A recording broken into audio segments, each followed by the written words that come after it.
പെഹൽഗാമിൽ നിന്നുള്ള നടുക്കുന്ന വാർത്തകൾ കേട്ടപ്പോൾ മുതൽ എനിക്ക് വന്ന ആദ്യ മെസ്സേജുകളിലൊന്നിൽ ഈ വർഷം കശ്മീരിലേക്ക് ട്രിപ്പ് പ്ലാൻ ചെയ്തിരുന്ന, ഇതുവരെ അവിടേക്ക് എത്താൻ സാധിക്കാതിരുന്ന എൻ്റെ ഒരു ഫ്രണ്ട് എന്നോട് ചോദിച്ചത്, എടാ അവിടേക്ക് അത്രയും സീനാണോ, ആ ഏരിയയ്ക്ക് അത്രയും ഡേഞ്ചർ ആയിരുന്നോ എന്നാണ്.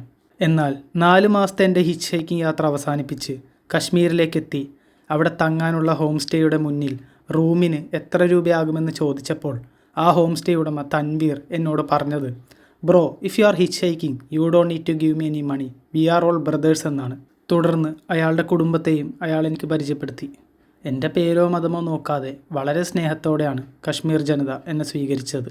പേരും മതവും ചോദിച്ചുകൊണ്ടുള്ള ഭീകരരുടെ കൊലയുടെ ലക്ഷ്യം സ്വന്തം മതത്തിലുള്ളവരെ രക്ഷിക്കുക എന്നതല്ല, മറിച്ച് മതവിദ്വേഷത്തിൻ്റെ കനലുകൾ രാജ്യത്താകെ വിതറുകയെന്ന നീചബുദ്ധിയോടെയുള്ള ആക്രമണ രീതിയാണ് അവർ തിരഞ്ഞെടുത്തത്.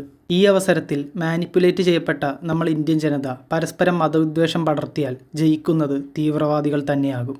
ഭൂമിയിലെ സ്വർഗമെന്ന വിശേഷണം തിരികെ പിടിക്കാനുള്ള പരിശ്രമത്തിലായിരുന്നു ആ നാടും ജനങ്ങളും.